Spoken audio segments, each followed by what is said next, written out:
Assalamualaikum warahmatullahi wabarakatuh. Assalamualaikum warahmatullahi wabarakatuh. Buya, saya mau bertanya, maaf di luar tema, apakah di dalam Islam diperbolehkan yang namanya revolusi?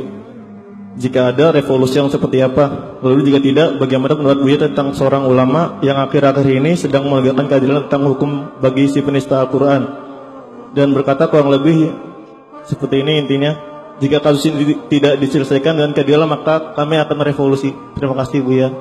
Mohon maaf. Assalamualaikum warahmatullahi wabarakatuh. Revolusi diperkenankan dalam Islam yang maknanya adalah keluar dari imam. Mungkin dalam pertemuan yang berbeda kami membahas kapan kita boleh keluar dari seorang pemimpin. Dalam akidah Ahlussunnati wal Jamaati tidak diperkenankan kita keluar dari pemimpin yang sah. Haram hukumnya keluar dari pemimpin yang sah dengan catatan pemimpinnya adalah seorang muslim dan dia tidak mengukuhkan kekafiran atau tidak merestui kekafiran.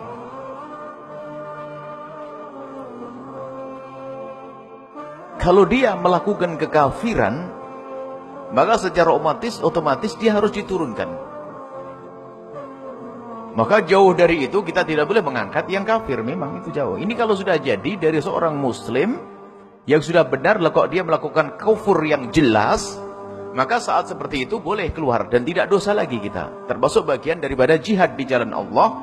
Akan tapi jika seorang pemimpin, biarpun dia fajir jahat, tapi kalau tidak sampai dia melakukan kekafiran, maka kita tidak boleh keluar dari pemimpin tersebut. Ini yang ada dalam akidah kita Ahlussunnati wal Jamaati. Dan keluar di sini adalah tidak patuh kepada mereka. Dan juga termasuk membuat sebuah revolusi. Iya, kalau memang seperti itu. Kalau memang dia adalah memang seorang pemimpin yang keluar daripada keimanan. Sebetulnya jauh dari ini, kita memang harus memilih pemimpin yang benar. Ini pemimpin yang benar saja kalau melakukan kekafiran, maka dia harus diturunkan. Harus kita membuat satu gerakan menurunkan dia, karena dia adalah bukan yang beriman. Dan kami himbau dan kami sampaikan kepada yang di luar Islam, kalau kami berbicara yang demikian ini bukan masalah diskriminasi tidak. Karena kaum Islam, muslimin yang minoritas itu hendaknya juga dipimpin oleh kaum muslimin, dan harus diketahui bahwasanya orang Islam wajib melindungi siapapun yang ada di bawahnya. Ketahuilah, orang Nasrani yang ada di bawah naungan kaum muslimin, dia punya hak bekerja, dia punya hak berkembang, dia punya hak beribadah, dia punya hak melaksanakan aktivitasnya. Gak usah khawatir, cuman beginilah aturan. Kalau seandainya ada di kalangan kaum Nasrani punya aturan pun, kita juga maklumi kok yang demikian itu. Bukan ini masalah membeda-bedakan. Jadi kalau urusan tolong menolong kita tetap. Kalau Anda misalnya, kemarin kami katakan, kalau seandainya Anda sebagai orang Kristen yang ada di Cirebon ini, yang Anda tidak pernah membuat keonaran, Anda adalah Kristen baik-baik. Anda kaum Kristen baik-baik, tidak punya masalah, Anda baik, patuh. Kok tiba-tiba ada orang Islam yang mengganggu, maka ketahuilah yang dihukum Islam kok yang ganggu kok. Anda datang kepada kami pun akan kami kasih makan dan harus dilindungi. Itu kan Islam. Ya, nah, ini Islam melindungi. Jangan khawatir kalau seandainya pemimpin kita ini adalah aturan dalam agama. Adapun nanti setelah pemimpin Islam itu benar-benar ada berkuasa, maka tetap orang di luar Islam pun harus kita lindungi dengan catatan dia tidak membuat kerusakan, tidak mengolok, tidak menodai Nabi, tidak menodai Al-Quran dan sebagainya. Kalau sudah menodai, itu kan hukumnya sudah jelas juga. Kalau sudah menodai, hukumannya di dalam Islam adalah, kalaupun dia adalah seorang kafir dhimmi, ahli dhimmah yang harus kita lindungi, kok dia ternyata membuat satu hal, termasuk misalnya merendahkan Nabi, mencerca Al-Quran dan sebagainya, atau membunuh seorang muslim, ya, maka hal yang demikian ini dikatakan menjadikan dhimmahnya tadi terurai, maka Anda tidak boleh kami lindungi lagi. Kalau Anda tidak tobat, harus dihukum. Termasuk diantaranya hukumannya bisa dibunuh. Itu kan hukum Islam yang indah. Artinya apa? Karena kamu membuat keonaran. Sementara para ulama tidak menuntut sampai dibunuh, hanya diadili saja misalnya. Ini kan masih ringan sekali sebetulnya. Kalau keadilan, kalau memang Indonesia, kalau Indonesia ini pengen tentram, harus keadilan ditegakkan. Tidak mengatakan karena dia, ini bukan masalahnya orang, harus sebaliknya juga. Makanya kita pun juga himbau, jangan kita mudah mencaci agama lain juga. Kita jangan mencaci. Ngolok tidak boleh. Al-Quran juga melarang kau jangan caci Tuhannya orang lain.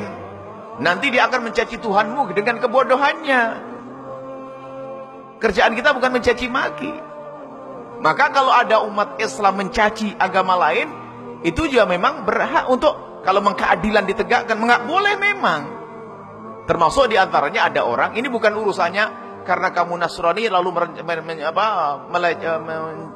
menodai Al-Quran lalu dihukum, bukan urusannya Nasrani. Hukum adalah menodai agama lain, harus ditegakkan. Baik.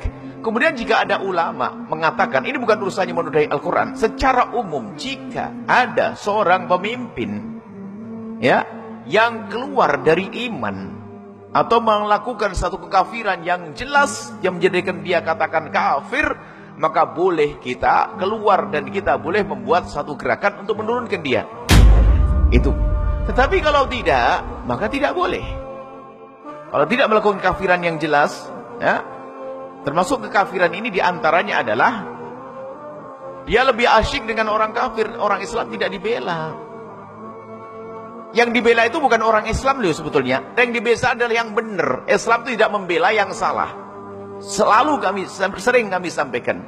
Bagaimana Khalifah Umar bin Khattab waktu mengadili anaknya Amr ibn al-As, anaknya seorang gubernur yang ada di Mesir. Waktu itu dengan kesombongannya menempeleng seorang Yahudi, orang Yahudi yang ngadu kepada Sayyidina Umar bin Khattab. Yang dihukum adalah ya yang salah dong. Biarpun dia anaknya seorang gubernur tetap dipukul. Keadilan harus ada. Maka orang di luar Islam gak usahlah takut dengan Islam jika benar Islam itu tegak. Karena Islam agama penutup dan harus mengayomi semuanya. Dan tidak ada yang dianaktirikan. Artinya semuanya agar asalkan masuk dalam wilayah muslim, wilayah kaum muslimin, semua mendapatkan perlindungan yang sama. Tidak boleh diganggu. Tetangga kita yang Nasrani tidak boleh diganggu. Kalau ada yang mengganggu dari orang Islam harus dihukum kok. Pada zaman Nabi juga ada kisah, ada orang muslim yang jahat. Itu mencuri. Setelah mencuri itu barang curiannya ditaruh di tempatnya orang Yahudi. Maksudnya biar orang Yahudi ditangkap. Ini kan jahat. Ternyata setelah dilakukan pengusutan ketahuan bahwasanya yang melakukan adalah seorang muslim. Yang dihukum orang muslim kok, bukan orang Yahudi. Karena yang jahat adalah seorang muslim. Dan ini maka boleh sebuah umat ini membuat satu gerakan, apakah itu namanya revolusi atau kudeta, jika memang pemimpin tersebut adalah pemimpin yang keluar dari keimanan. Itu kan ada kaidahnya. Tapi ingat, selagi pemimpin itu tidak keluar dari keimanan, biarpun itu fajir, jahat, kita tidak boleh melawan, kita tidak boleh keluar. Karena apa? Madorotnya nanti lebih besar lagi. Karena mereka punya kekuatan, punya senjata, maka yang rusak adalah umat itu sendiri. Maka kami himbau kepada siapapun, kalau ingin melakukan sesuatu tentu harus ada perhitungan dong. Tidak boleh kita bunuh diri. Dan yang dilakukan para ulama pada waktu yang lalu sangat indah. Menunjukkan loh ya, kami selalu kan, kita juga sampaikan bahwasanya orang itu ada yang cukup paham dengan satu penasehat. Karena dia cerdas. Dinasihati satu orang langsung paham. Oke. Ada yang perlu nasihati 2 orang. Perlu nasihati 3 orang. Ada perlu sampai 5 juta harus kumpul nasihati. Ini tingkat orang macam-macam, tingkat kefahaman seseorang. Dan itu jadi bahan pertimbangan. Kalau 5 juta orang kumpul berarti saya harus berpikir. Kalau sampai belum berpikir, ini yang dipermasalahkan. Pun demikian kita harus tetap mendoakan pemimpin kita. Jangan sampai pemimpin kita ini keluar dari iman. Jangan sampai pemimpin kita tidak adil. Jangan sampai pemimpin kita masuk neraka. Kita doakan semua pemimpin kita tetap baik-baik dalam ridho Allah subhanahu wa ta'ala. Dan insya Allah tidak terjadi yang namanya revolusi, tidak terjadi namanya kudeta, tidak. Ulama-ulama kita sejuk kok. Dengan catatan juga bahwasanya lihat, keadilan ditegakkan. Kalau memang ternyata keadilan tidak ditegakkan di negeri ini, yang salah penegak hukum. Jangan disalahkan ulama dan rakyat. Jangan disalahkan ulama dan rakyat dong. Tapi ingat, tidak tegaknya hukum pun kami juga tidak mengatakan menuduh orang di luar Islam, karena di luar Islam pun juga punya aturan sendiri.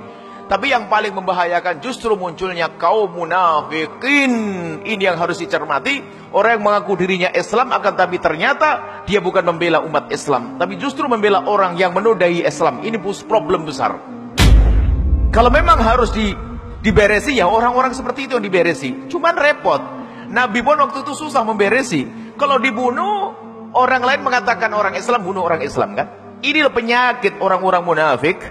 Kelihatannya dia pakai baju kita, kopiah kita, sorban kita, masuk di ormas kita, mungkin jadi pengurus-pengurus besar di ormas kita, atau ketua-ketua kelompok kita. Akan tapi ternyata dia lebih asyik dengan orang di luar Islam. Maka ini yang membahayakan. Yang dikatakan Nabi, kaum munafikin. Lebih bahaya daripada itu orang-orang di luar Islam itu sendiri. Kalau orang di luar Islam karuan bajunya mah beda. Kalau dia berkata seperti itu, memang dia orang di luar Islam. Tapi yang membela ini loh, lihat. Kasus yang dimaksudkan dia melakukan kesalahan. Dan dia sendiri pun mengatakan saya salah dan saya minta maaf. Kan? Ternyata ada orang Islam yang sok jadi pahlawan malah membela. Akhirnya yang semula insaf jadi tidak insaf. Berarti yang bikin masalah orang munafik ini. Ini kan problem kita di umat ini. Maka dari itu ayo, kita ini memandang sesuatu ini ayo. Kalau memang itu salah, salah. Di sisi lain kita pun harus lapang, ya. Kita disuruh maafkan, kita maafkan. Dengan alasan tidak sengaja, kita maafkan kok. Misalnya apa? Ya anggap saja orang lempar gak sengaja, dia kena jidat saya. Sakit atau tidak? Sakit. Cuma dia mengatakan, oh iya saya maafkan, tapi jidat saya benjol bener loh nih ya. Ini urusannya gimana ini? Kebetulan saya juga gak punya duit, obati dong, biarpun dimaafin, iya. Tanggung jawab dong sudah. Oh kan saya tidak sengaja. Oh iya tahu saya tidak sengaja. Tapi jidat saya benjol. Jangan mengatakan, oh nggak apa-apa, biar benjol. Oh nggak benar begitu. Memang dia mengatakan saya tidak sengaja. Iya. Kalau mengatakan tidak sengaja, dia memang tidak punya keimanan tentang Al-Quran. Jadi kalau ngomong lebih dari itu pun ya wajar. Makanya kita memilih orang pun harus jelas. Kalau dia melakukan kesalahan, ya kita maafkan. Ya saya maafkan. Tapi urusanmu harus selesaikan. Karena orang sudah pada luka. Setelah dihukum beres. Nah ini hukum beres. Dan tidak sampai hukumannya hukum pancung kok, bukan. Hanya bagaimana ditegakkan, jangan sampai. Untuk pelajaran bagi yang lain, agar jangan sampai yang lain juga ikut-ikut. Termasuk orang Islam pun juga jangan main caci. Sebab kita mengatakan agama lain ini salah itu dalam irama dialog saja loh ya. Perbandingan agama, misalnya agama Nasrani membandingkan dengan Islam ini itu. Tapi dalam forum begini bukan diajari kita mencaci maki. Kita tidak boleh mencaci Tuhannya orang lain. Tuhan ini begini, Tuhan ini enggak. Bukan itu ajaran. Cukup kita menjelaskan yang benar adalah agama Islam. Sudah, yang lain jelas salah, selesai. Ini saja, wallahu a'lam bishawab.